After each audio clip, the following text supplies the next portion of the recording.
Vamos à palavra, abra sua Bíblia no Salmo 63, a partir do verso 1. Eu queria conversar com vocês nesse culto a respeito, da presença de Deus. Precisamos ter consciência, entendimento, também para valorizarmos a presença permanente de Deus dentro de nós. E no Salmo 63, o Davi, ele escreve a partir de uma fase difícil que ele estava enfrentando na vida dele. Qual fase é esta que Davi estava enfrentando? Davi era rei em toda a nação de Israel, e um dos seus filhos, chamado Absalão, ele dá no próprio pai um golpe de estado, e ele furta o coração de algumas pessoas, e ele efetua um dos maiores atos de rebelião registrados no Antigo Testamento. E esse fato que aconteceu com Davi, fez com que o Davi não lutasse pelo trono, porque Davi sabia que onde ele fosse, havia uma promessa de Deus, havia uma presença de Deus, havia uma palavra de Deus, Deus havia colocado ele para reinar em Israel. Então, quando a pessoa sabe quem ela é em Deus, qual é a sua vocação, ela não precisa disputar com ninguém, nada, absolutamente nada, porque onde ela for, ela vai crescer, onde ela for, ela vai prosperar, onde ela colocar as mãos ali, o Senhor vai abençoar.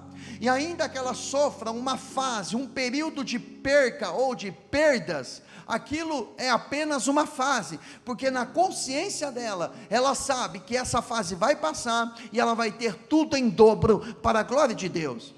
Então Davi, ele deixa o palácio, após saber que o seu próprio filho deu nele um golpe de estado, ele sai descalço, ele sai humilhado, cabisbaixo, ele deixa o trono, porque ele não queria lutar com o seu próprio filho. E nesse momento de percas de Davi, ele vai para o deserto, e lá no deserto, imagine um rei sem reinado, imagine um rei sem soldados à sua volta, um homem que estava acostumado a comer os melhores banquetes, de repente ele se viu no deserto. E diga-se de passagem, novamente, porque antes dele se tornar rei, na fase preparatória de Davi, ele também passou longos anos no deserto. Então era como se Davi estivesse dizendo o seguinte: eu estou enfrentando as mesmas situações.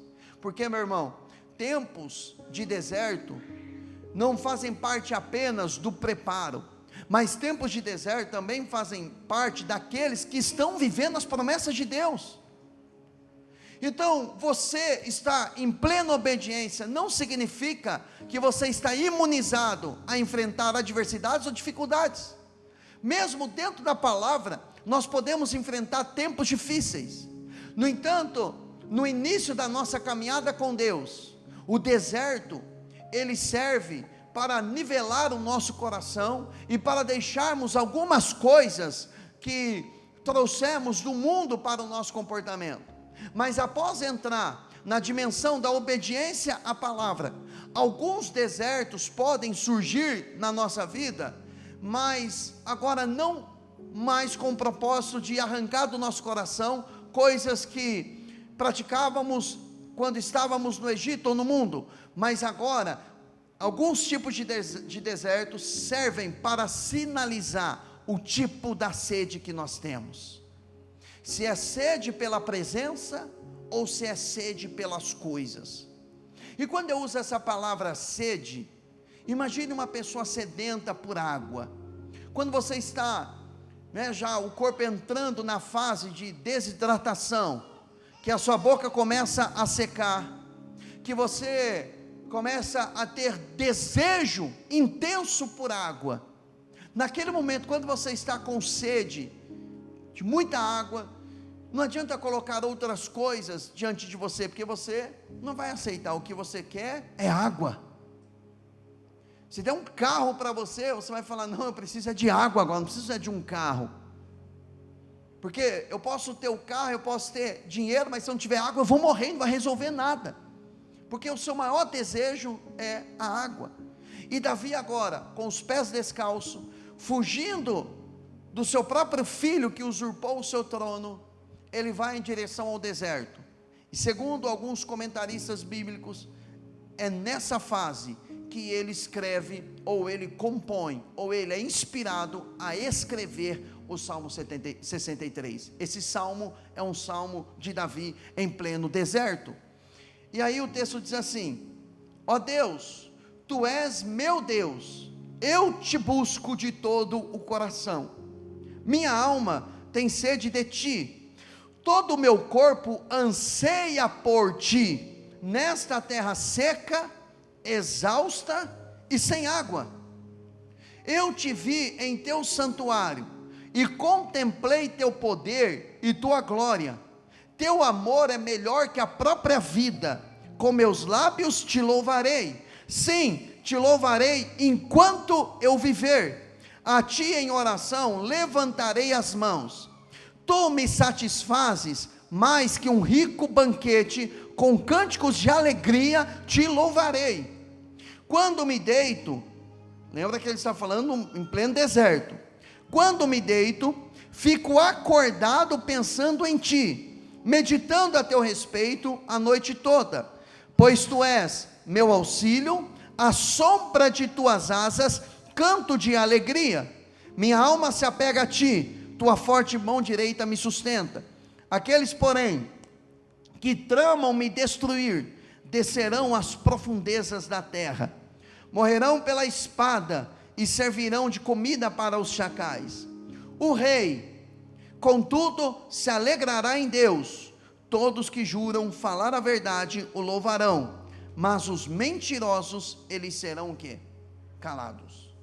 Olhando esse salmo, dos últimos versículos, ele faz uma oração, e ele diz que aqueles que tramam contra a vida dele, que tramam destruir, morreriam pela espada, ou seja, seriam destruídos, porque pessoas que tentam nos destruir, elas não precisam que eu e você venhamos falar delas, apontar a elas, ou tentar defender alguma coisa. Quem trata com rebelde é o próprio Deus. A Bíblia fala que Absalão, ele morreu com um galho de árvore cravado na sua cabeça, quando ele estava andando em cima de um animal, ou seja, era o fruto da rebeldia dele. Davi também sabia que quem tratava com quem perseguia ele, era o próprio Deus. Davi nunca tocou em Saul, mesmo sabendo que Saul queria matá-lo. Quando ele corta uma parte da orla do manto de Saul, o coração dele doeu, porque ele sabia que com Saul quem iria tratar era o próprio Deus. Aliás, o ímpio ele mesmo se mata. Saul morreu com uma espada cravada no seu próprio ventre, porque pelas próprias obras a pessoa traz destruição para a vida dela. Os loucos até antecipam o dia da sua morte. Ou seja, então quem trata com Saul é Deus. Saul não precisa que ninguém toque nele, ele mesmo se mata. Uma pessoa fora do propósito de Deus, ela mesmo é destruída. E o próprio Davi, ele disse, no finalzinho, no 11, ele diz, o rei, contudo, se alegrará em Deus. De quem é que ele está falando? Dele mesmo. Ele está dizendo, o rei, ele tinha perdido o reinado, mas ele sabia que quem deu aquele reinado era Deus. Então homem nenhum tinha autoridade ou tinha poder para arrancar o reinado dele. Então ele declarou, em meio ao deserto, caminhando descalço, sendo apedrejado, sofrendo, ele disse, o rei contudo se alegrará em Deus. O Salmo 63 é um salmo interessante, porque é um salmo que revela a sede e o coração de Davi. Davi, ele fala para Deus, olha, eu te busco de todo o coração, a minha alma tem sede de ti. O corpo dele estava cansado, numa terra seca, ele estava exausto e ele estava sem água. Olha a figura de Davi, a situação dele. Ele estava exausto, ele estava numa terra seca, ou seja, estava com sede. Aquela terra seca também não produzia alimento nenhum, então ele estava com fome, e ele não tinha água, e ele estava com sede. Mas a sede maior de Davi não era absolutamente por coisas que ele estava faltando. Davi não estava com desejo de descanso. Lógico que humanamente ele estava, lógico. Ele não queria o descanso. Ele não queria saciar a sede com a água. Ele não queria comer um alimento sólido. O que mais estava doendo no coração de Davi era o distanciamento dele da arca que representava a presença. Quando ele deixa o reinado dele, quando ele sai de Jerusalém, Davi deixou ali a arca. Quando Davi assume o reinado de Israel, ele manda trazer a arca, que representava, que tipificava a presença de Deus. E Davi coloca a arca no centro de Jerusalém, no centro da capital de Israel, porque Davi estava sinalizando: eu quero colocar no centro de Israel a presença de Deus. Eu não quero deixar a presença de Deus em qualquer lugar. Eu não quero deixar a presença de Deus por último. Eu não quero deixar a presença de Deus a sobra, como a sobra. Eu quero que a presença esteja no centro. E quando ele traz a arca, que ele coloca na tenda, o tabernáculo de Davi, que foi chamado depois a tenda do tabernáculo de Davi, Davi não colocou numa tenda do mesmo formato daquela que o povo de Israel, por direção de Deus para o coração de Moisés, construiu, que tinha o átrio, o santo e o santo dos santos, e lá no santo dos santos, a arca ficava lá escondida. Só o sumo sacerdote, uma vez por ano, poderia ter acesso e entrar diante da arca. Qualquer outro homem, se entrasse lá no santo dos santos, ele morreria fulminado. Flávio Josefo, que foi um historiador, que não era cristão, mas foi um historiador que viveu na época de Jesus, ele era judeu, e ele deixou registrado que havia uma crendice naquela época. Eles amarravam uma corda na cintura do sumo sacerdote, não sei se você já ouviu falar sobre isso, e quando o sumo sacerdote entrava com o sino, lá no santo dos santos, porque se ele morresse, se ele não tivesse com a vida santificada, ele morria, ele era fulminado ali. E quem é que teria coragem de entrar para arrancar o corpo? Se o sumo sacerdote saiu lá, aliás, não saiu, morreu lá dentro, imagina o coveiro, né? Ele não ia ter nem coragem de entrar lá para buscar o corpo. Então eles puxavam pela corda. Quem escreveu isso foi Flávio Josefo. Isso não está na Bíblia, tá? Mas foi Flávio Josefo que escreveu. Mas a grande questão é que quando Davi, ele constrói, na verdade ele coloca uma tenda, a arca ela fica exposta. Porque ao contrário da época de Moisés, na época de Davi, ele queria que a presença ela fosse exposta para todos. Moisés teve uma direção de Deus para construir o tabernáculo. Davi não teve direção. Aquilo foi uma expressão do coração de Davi. E Davi, naquela arca, que tinha na tampa da arca, tinha 2 querubins. O linho é um tecido que a luz solar passa por ele. Então quando batia a luz solar, a luz do sol, e projetava as asas daqueles querubins, ou projetava a arca no solo, era ali onde a sombra era projetada, que Davi dobrava os seus joelhos, e ele dizia: aquele que habita no esconderijo do Senhor, a sombra do Onipotente descansará. Então era naquele ambiente que ele amava, era o lugar onde Davi entendia: ali está a presença de Deus. Então era ali que ele tinha prazer, é ali que ele tinha gratidão, era naquele lugar que ele amava estar. No entanto, na tenda de Davi, o próprio Davi, em 1 Crônicas 25, verso 1, fala sobre isso, que ele estabeleceu cantores, músicos ali, que tocavam vários instrumentos, mas eram profetas que profetizavam através dos instrumentos. Não eram simplesmente músicos, eram profetas com instrumento nas mãos, profetizavam, adoravam através dos seus instrumentos. Davi instituiu, em volta da arca, eles ficavam 24/7, eles ficavam adorando, dizendo: o seu amor dura para sempre, o seu amor dura para sempre, o Senhor é bom, o seu amor dura para sempre. E eles profetizavam, cheios do Espírito Santo, naquele ambiente da arca que representava a presença de Deus. Então Davi era um homem que era apaixonado pela presença de Deus. O profeta Amós, que foi um profeta que liberou palavras proféticas na época em que o povo estava para ser sentenciado ao cativeiro, ele profetizou em Amós 9:11, que o Senhor restauraria a tenda, o tabernáculo de Davi. Olha só, naquele dia, restaurarei a tenda caída de Davi. Por que essa tenda estava caída? Porque não tinha naquele período de Amós mais adoração, não tinha mais amor pela presença, o povo estava atrás das riquezas, estavam esquecendo ou haviam esquecido da presença de Deus. E é interessante que na época de Amós havia até era um tempo em que a nação estava prosperando.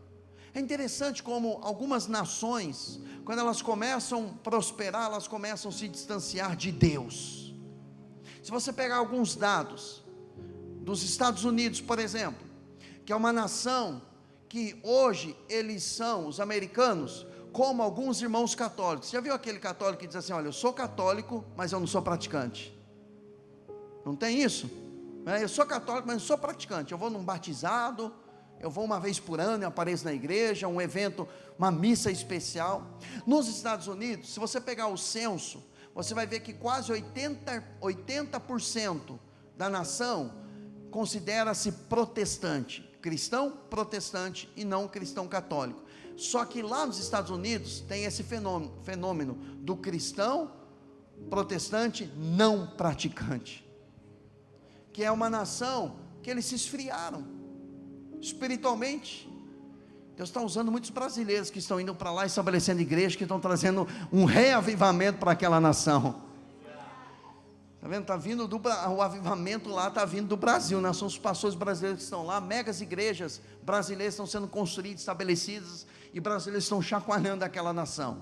Então, isso reflete também na vida de algumas pessoas individualmente, que começam a crescer um pouco, e já começam a ter descanso e conforto no dinheiro, e se esquecem da presença de Deus. Meu irmão, ore a Deus, fala: Deus, se o Senhor me der coisas, eu não vou colocar as coisas no meu coração, porque as riquezas que o Senhor colocar nas minhas mãos, elas não terão espaço no meu coração, porque o meu coração vai ser completamente ocupado pelo Senhor, e essas riquezas podem passar de mão em mão, e nunca vai faltar nada para você. Agora, Davi, ele tinha essa sede. Então, por isso que uma das partes deste salmo, ele também fala a respeito de estar à sombra das asas, cantando de alegria, porque Deus era o auxílio. Então Davi era um homem que era apaixonado pela presença. Quando ele sai de Jerusalém, você não vai ver ele dizendo assim, chorando: ah, Senhor, eu estou com saudade do trono. Quando eu estava sentado no trono, e vinha aquelas mulheres que colocavam as uvas na minha boca, né? Quando ficava alguém fazendo ventinho para mim, lá sentado no trono. Quando eu tinha soldados fazendo o que eu queria. Teve uma vez que Davi disse: ai, quem me dera beber água de Belém. Belém estava invadida pelos filisteus. Alguns soldados de Davi ouviram só Davi suspirar de desejo. Davi nem falou: eu quero que vocês vão lá. Só suspiraram. Aqueles homens puxaram a espada, invadiram Belém, mataram alguns homens, pegaram aquela água e levaram para Davi. Então Davi estava acostumado com as pessoas servirem a ele. Só que Davi tinha um coração em Deus, porque quando aqueles homens levaram a água nas mãos dele, ele pega aquela água, ele diz: quem sou eu para beber dessas águas que representam o sangue desses homens? Ele pega aquela água e ele derrama perante o Senhor, na frente da arca. Ele derrama aquela água, dizendo: essa água é para o Senhor. Então Davi, tudo que faziam para ele transferia para Deus. Ele era um homem completamente apaixonado por Deus. Então o coração de Davi eu estou numa terra seca, eu estou com sede, eu estou em necessidade, mas eu não vou clamar pela necessidade, eu vou clamar pela tua presença.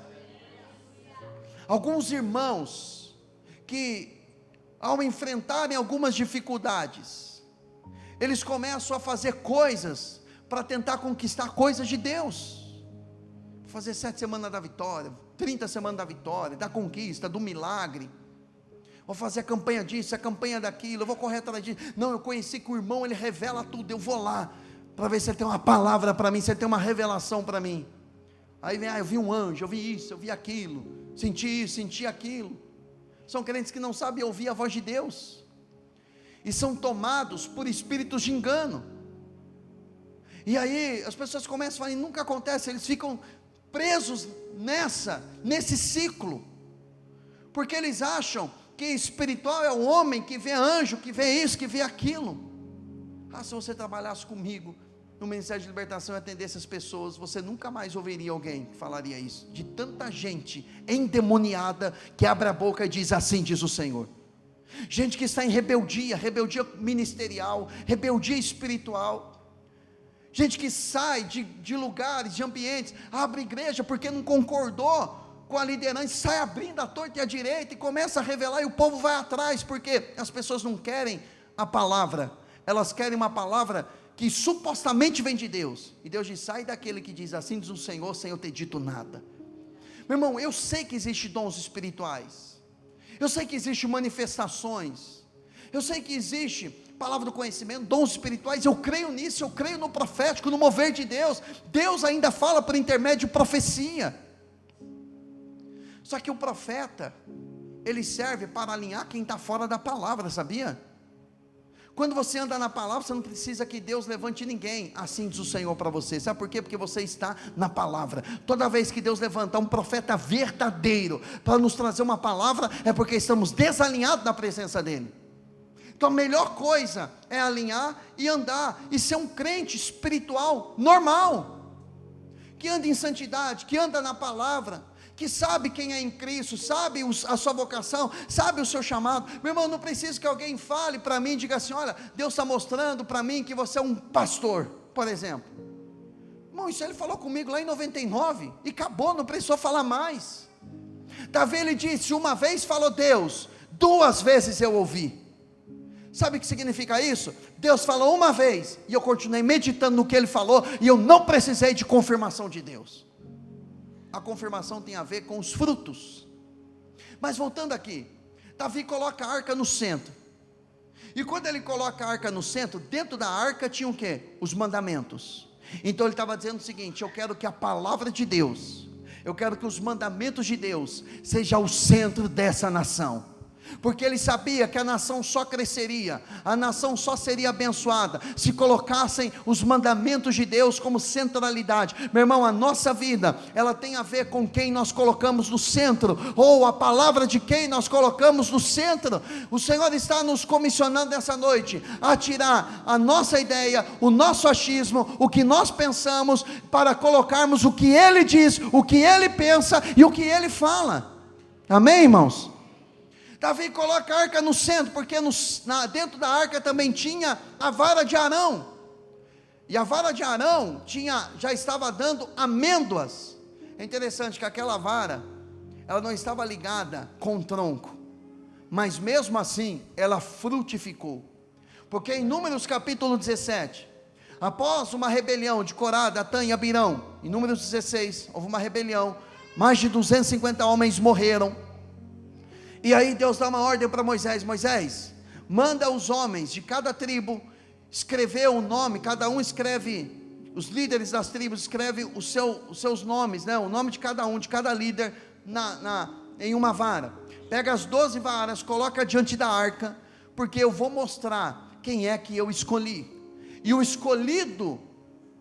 meu escolhido, Deus falando, a vara dele vai florescer. E a Bíblia diz que eles colocaram as 12 varas, Moisés colocou as 12 varas diante da arca. No dia seguinte, a vara de Arão havia florescido. Por quê? Porque Deus havia escolhido ele para aquele ofício. Deus amava mais o Arão do que os demais? Não. Deus amava a todos e ama a todos distintamente. Mas tem pessoas que são escolhidas para vocações distintas. A minha vocação é distinta da sua, a sua é distinta da minha. Isso não me faz mais espiritual, e nem você menos espiritual ou mais espiritual do que eu. Significa descobrir qual é a nossa vocação, porque quando você descobre a sua vocação, você não trabalha mais, você se diverte. Você tem prazer naquilo que você faz. Você tem prazer naquilo, você encontra alegria naquilo que você faz, e faz com prazer, porque você nasceu para aquilo. Então você tem prazer, mesmo no tempo da dificuldade, mesmo no tempo da adversidade, você continua fazendo, Pastor, como eu sei qual é a minha vocação? O que você pagaria para fazer? O que você pagaria? O que é que você investiria para você ter, para você fazer? Aquilo que você descobre que é a sua habilidade. Meu irmão, a chave que abre as portas para você está no seu dom. Sabia disso? O dom que Deus te deu, descubra o dom que Deus te deu, você vai encontrar a chave para a sua prosperidade, para a sua alegria, para você crescer, para você avançar. Quando você descobre aquilo que você nasceu para fazer, você passa a fazer as coisas com alegria. Você não fica mais olhando, quanto tempo falta para mim se aposentar? Não aguento mais. Por quê? Porque você está fora do propósito. De repente, você não teve as oportunidades, mas hoje você tem um pai que fala ao seu coração, ele pode dar a direção para você, e você vai ter prazer. Agora Davi, quando ele coloca a arca, ele estava colocando a presença, a palavra e a vara de Arão, no caso de Davi, representava então a frutificação do seu reinado. Lá em Jeremias, voltando a falar um pouquinho de chamado, eu queria ir com vocês, mexer um pouquinho no chamado de Jeremias.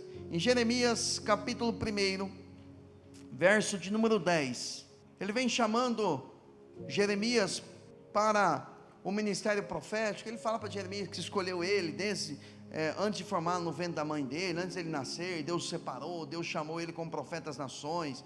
Deus falou para ele, olha, não diga que você é jovem demais, eu vou colocar as minhas palavras na sua boca. Deus está trabalhando a maturação de Jeremias.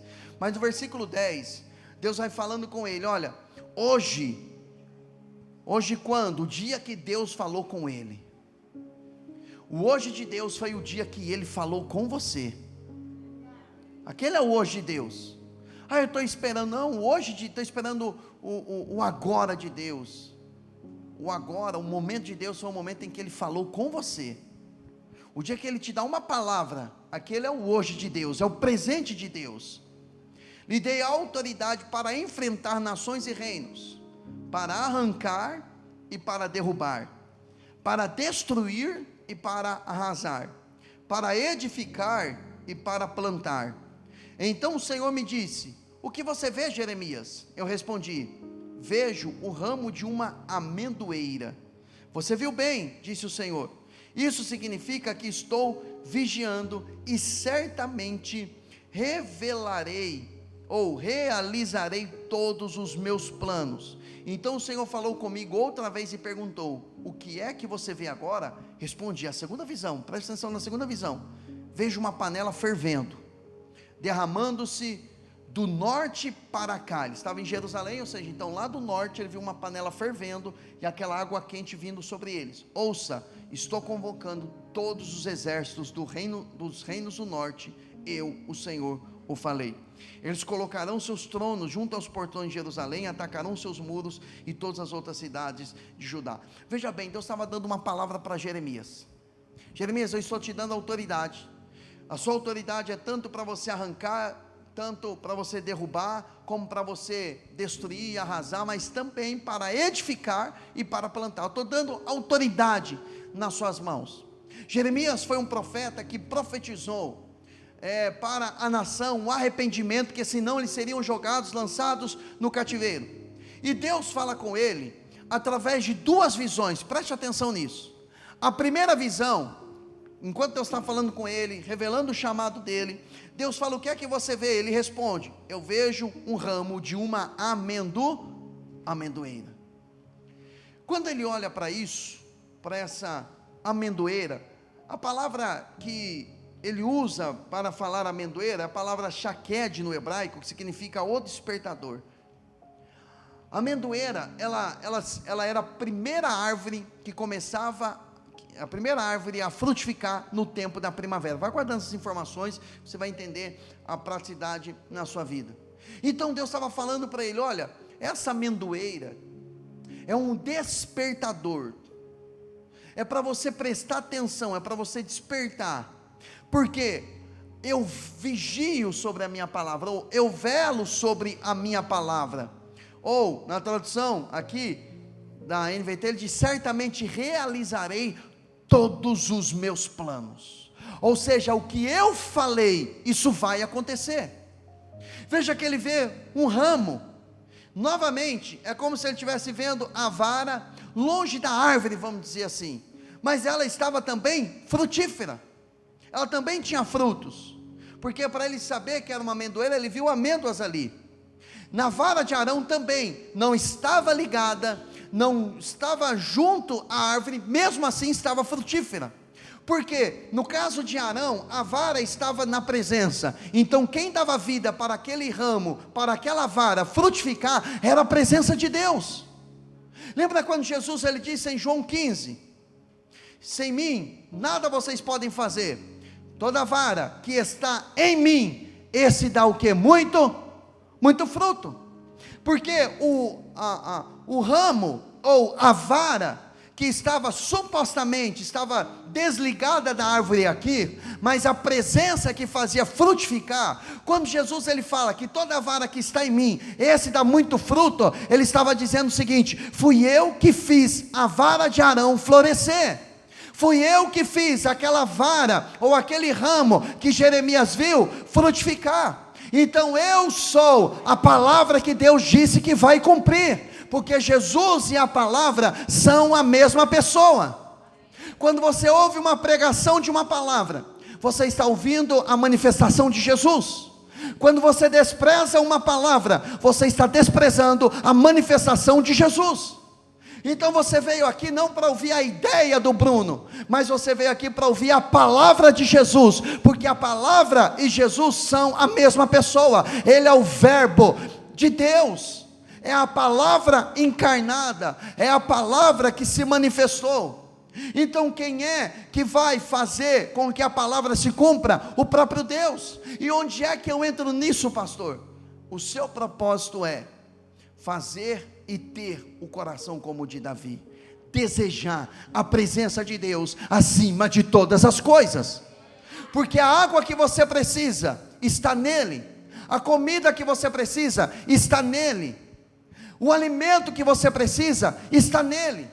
Em João capítulo 6, Jesus multiplicou os 5 pães e 2 peixinhos, que um garoto entregou, para um dos discípulos, e aí os discípulos falaram: mas o que é isso perto dessa multidão? Porque Jesus falou para eles: olha, vocês vão alimentar essa multidão, e o texto diz que Jesus fez isso para o experimentar, porque ele bem sabia o que ele iria fazer.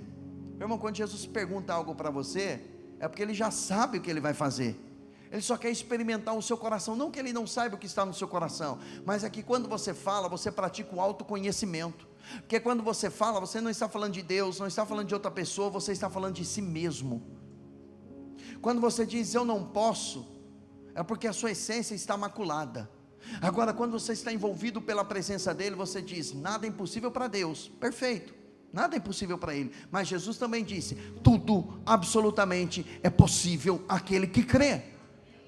Então a boca ela fala do que está cheio o coração. Se a pessoa fala de prostituição, porque o coração dela está cheio de prostituição. Se a pessoa fala de forma maliciosa, é porque a malícia encheu o coração dela. Se essa pessoa fala da palavra de Deus, é porque o coração dela está cheio da palavra de Deus. Então ele estava dizendo para Jeremias: o que é que você vê? Ele diz: uma vara cheia de amêndoas, uma amendoeira. Então aquilo era um despertador para ele, era como se Deus estivesse dizendo: olha, eu estou mostrando a você o que é que eu vou fazer, e eu vou cumprir os meus planos. Eu não sei como você visualiza isso, mas ao ler esse texto, eu só consigo mentalizar na minha vida uma vara cheia de amêndoas, porque a minha vida está na mão dele. Se a sua vida está na mão dele, você vai frutificar. Se você está ligado com ele, você vai dar frutos. E o frutificar, o crescer, é um processo natural, porque você está nele, você está sorvendo a vida que está nele, você está puxando a vida que está nele. Por isso ele falou: sem mim nada podereis fazer. Ele estava dando um indicativo para nós: venha perto de mim, que tudo que você precisa eu tenho para você. Então de repente você não tem onde se apoiar para você crescer, não tem onde você se apoiar para frutificar. Meu irmão, o melhor investimento que você pode fazer é estar com Jesus, é estar com ele, é estar na presença dele. E quando ele fala, voltando para João 6, quando ele fala, dá a vocês de comer para essa multidão, ele fez isso para experimentar, porque ele sabia o que ele iria fazer. Ele multiplica pães, peixes.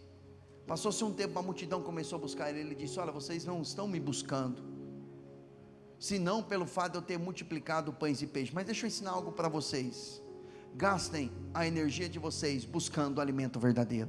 Sabe o que Jesus estava dizendo? Fui eu que operei lá atrás, fui eu que multipliquei pães e peixes, mas não corra atrás daquilo que eu posso fazer, corra atrás do alimento verdadeiro, porque uma pessoa bem alimentada, ela vai frutificar. Uma pessoa bem alimentada com a palavra de Deus, ela vai frutificar diariamente, ela vai ver os processos de Deus na vida dela. Agora, uma pessoa fora do propósito de Deus, ela está sempre precisando de um milagre. Uma vez eu vi o Luciano Subirá pregando, ele estava trazendo uma mensagem financeira.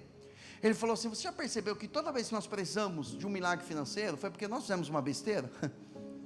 Ou gastamos mais do que nós ganhamos, ou negligenciamos a palavra, não devolvemos o dízimo, ou pelo fato de termos gastado mais do que ganhamos, ou por termos feito um investimento errado, ou porque fizemos algo sem consultar Deus, aí perdemos um dinheiro, e aí nós falamos, Senhor, eu preciso de um milagre agora. Mas por quê? Porque nós não fizemos a coisa corretamente. Os milagres, o evangelista João, apóstolo João que escreveu o evangelho de João, ele falava que os milagres eram um sinal, para apontar que Jesus era o caminho. Não era que ele queria ficar fazendo um milagre, para poder ficar suprindo a necessidade. Preciso de um pão, toma então, vou multiplicar pães e peixes. Eu estou numa tempestade, vou repreender aqui essa tempestade para você. Foram casos pontuais, que ele estava ensinando, mas não tem nada mais prazeroso, do que um homem trabalhar, e ver o resultado do seu trabalho, não é isso? Você no curso natural da sua vida, você vê as coisas acontecendo, você trabalhando, porque a Bíblia diz assim, que o homem que teme a Deus, ele será feliz, tudo que ele colocar nas mãos, prosperará, ele vai crescer. Esse é o prazer de você ver as coisas crescendo e frutificando nas suas mãos. Então ele vê isso, a palavra de Deus se cumprindo. Agora, ele também viu uma panela fervendo, que vinha do norte e descia para Jerusalém. O norte é onde estava a Babilônia. Então ele estava dizendo o seguinte, eu estou vendo, o negócio vai ferver de lá para cá, e Deus falou, eu ordenei o meu exército. Que exército era esse? Não era de anjos não, era o exército babilônico, para vir e invadir Israel. Mas pastor, Deus não deu aquela terra para aquele povo? Deu, mas depois que Deus deu a terra para esse povo deixou de desobedecer. Então o juízo de Deus também vem sobre a vida de uma pessoa, para mostrar a ela, que a palavra de Deus se cumpre, tanto para o bem, quanto para o mal. A questão do favor de Deus, e do juízo de Deus, a justiça e equidade. Sabe o que é equidade? Julgar com o mesmo peso. O juízo e a equidade são a base do seu trono. Então ele diz, eu coloco diante de você bênção e maldição, mas ele fala, escolham a bênção. Então nós estamos diante de uma palavra que vai se cumprir, nós estamos diante dessas promessas de Deus. Então meu irmão, mais do que nunca, o que o Pai está nos chamando, é para termos realmente essa vida apaixonada pela presença dEle. E Davi, eu acho interessante, que nesse salmo, mesmo no meio do santuário, olha o que ele diz no verso 2, Salmo 63, verso 2, eu te vi em teu santuário, contemplei o teu poder e tua glória. Como ele viu a Deus, não com os olhos físicos, óbvio, né? Mas de contemplar a presença de Deus, desfrutar da presença de Deus, mesmo ele estando lá no deserto, ele estava dizendo no verso 3, o teu amor é melhor que a própria vida. Sabe aquela canção, quem já pisou no Santo dos Santos, em outro lugar, não sabe viver? Então Davi, ele viu a glória de Deus, ele viu o poder de Deus, e agora que ele estava lá no deserto, ele estava dizendo, eu não sei viver sem isso, porque o teu amor é melhor do que a própria vida. O teu amor, ele é muito melhor do que a própria vida. Quando a pessoa tem essa consciência, ela consegue discernir os tempos que ela está vivendo, e ela faz um propósito firme, forte, e ela faz como o Davi disse: com meus lábios te louvarei, sim, te louvarei enquanto eu viver. Davi lá no deserto, ele estava dizendo: enquanto eu viver, com deserto ou sem deserto, no deserto ou no trono, eu vou continuar louvando o teu nome. Eu estou no trono, louvado seja o nome do Senhor. Eu estou no deserto, louvado seja o nome do Senhor. Eu não vou abandonar. Sabe por quê? Porque a grande questão não é o que Deus está fazendo, a grande questão é quem eu sou. Se eu sou filho, então eu não sei viver distante do meu pai, eu não sei viver distante da presença dele. Por isso que Paulo ele disse: quem poderá nos separar do amor de Deus que está em Cristo Jesus? Ele começa a pontuar várias coisas: a peste, a fome, tempestade, dificuldade, problema, perseguição. Nada poderá me separar do amor de Deus que está em Cristo Jesus. Porque quando Paulo se converteu, ele disse o seguinte: olha, eu considero todas as demais coisas como esterco, pela excelência do conhecimento de Cristo. Tudo perto do conhecimento de Cristo tornou-se esterco para Paulo. Por quê? Porque a visão dele era a seguinte: a presença de Deus, a presença de Cristo, conhecer Jesus é a coisa mais valiosa na minha vida. Quando você entende isso, que Jesus é a coisa mais valiosa que você tem na sua vida, você não negocia a sua fé. Vem o pecado, você diz: não, eu não vou trocar a presença por causa desse pecado aqui, jamais. Quando vem uma tentação, você diz: entre fazer a tentação e fazer a vontade de Deus, eu vou fazer a vontade do meu Pai. Porque se eu praticar o que eu estou desejando, eu vou ter um prazer momentâneo e eu vou ter um sofrimento eterno. Mas se eu negar o desejo passageiro, eu vou ter uma alegria eterna. E entre o passageiro e a eternidade, eu tenho a decisão de ficar com a eternidade. Porque a única coisa que nós temos que é eterno é a presença dele. Sabe essa pessoa que você ama tanto?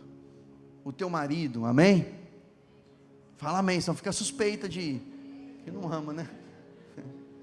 A tua esposa que você ama, amém?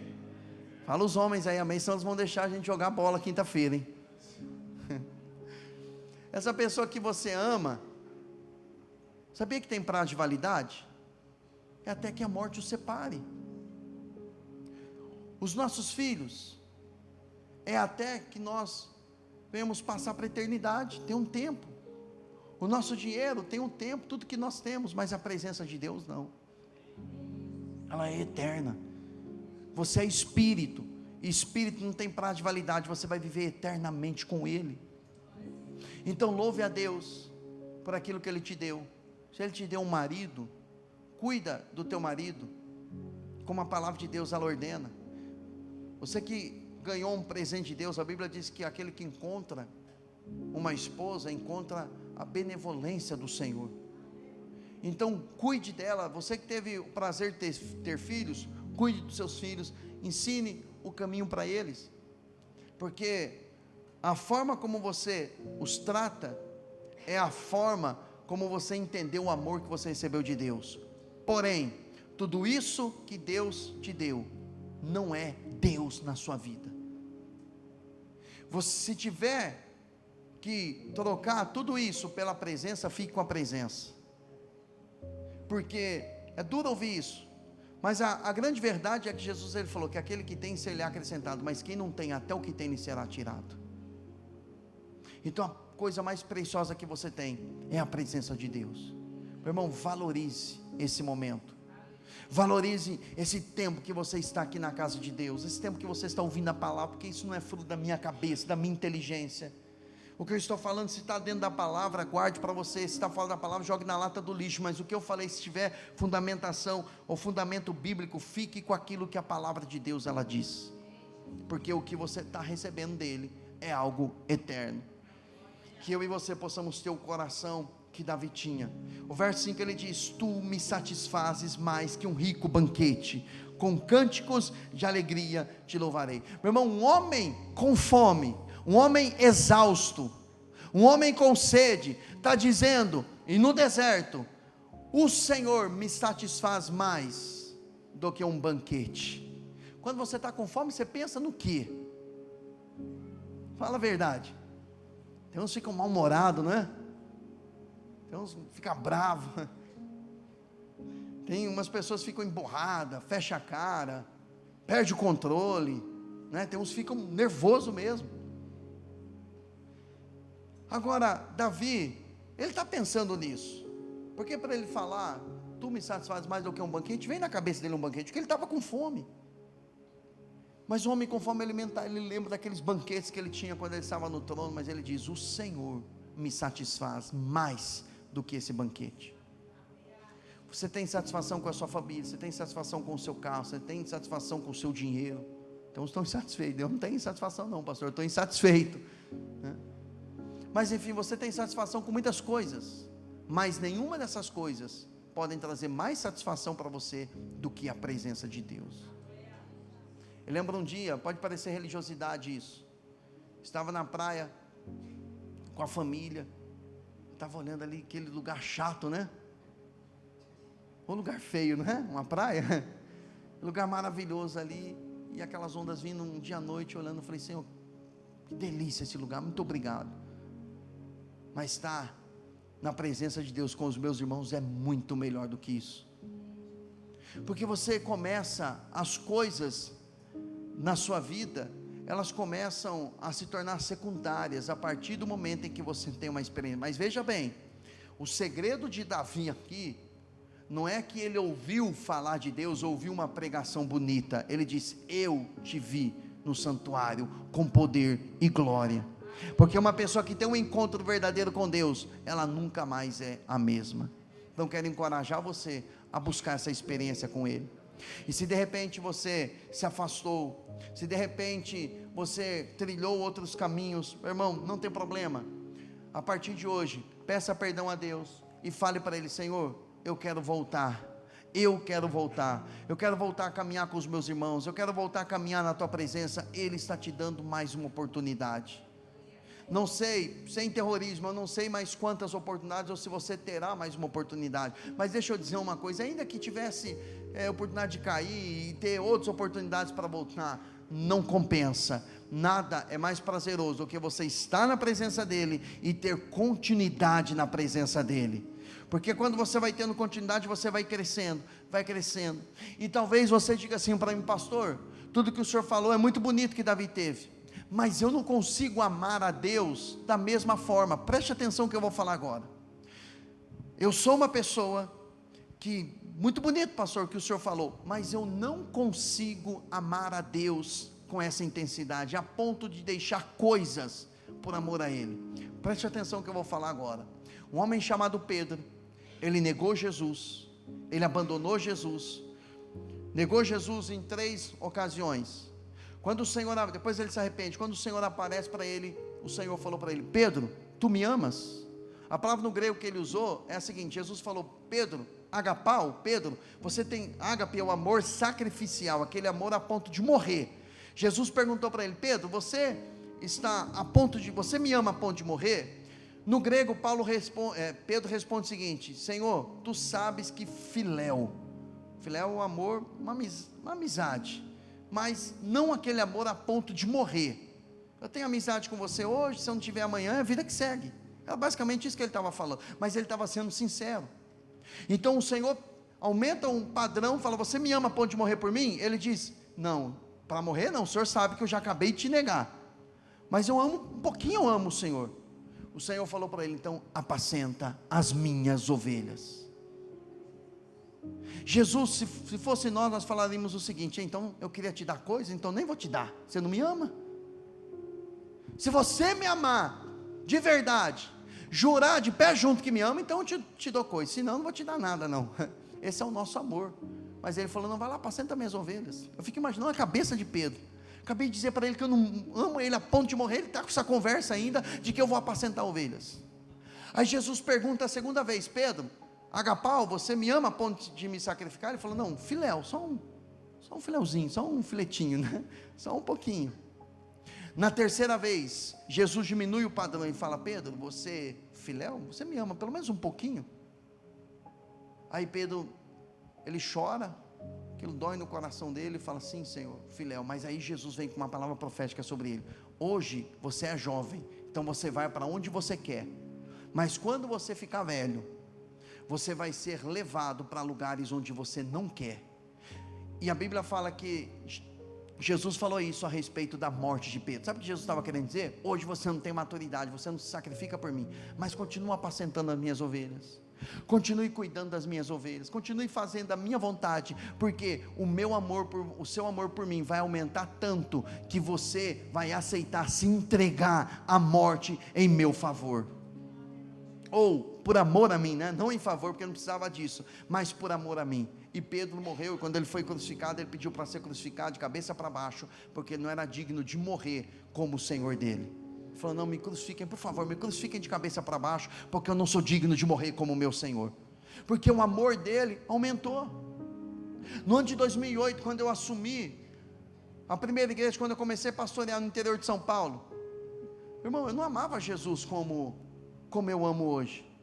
O meu sentimento não era o mesmo sentimento que eu tenho por Jesus hoje, mas depois de muitos processos que Deus vai nos permitindo passar, dores nas emoções, dores físicas, decepções, frustrações, maturidade, crescimento, desenvolvimento, você vai crescendo, e o seu amor, hoje eu vejo, que quando o Senhor me confiou a primeira igreja, para mim pastorear, eu não amava Ele como eu amo hoje.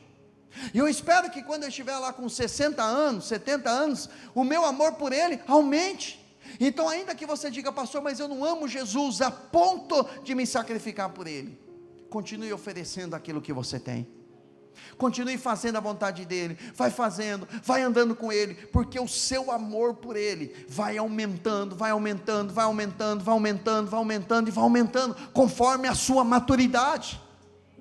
Então, e não se compare com ninguém. A sua maturidade é diferente da maturidade do irmão que está ao seu lado.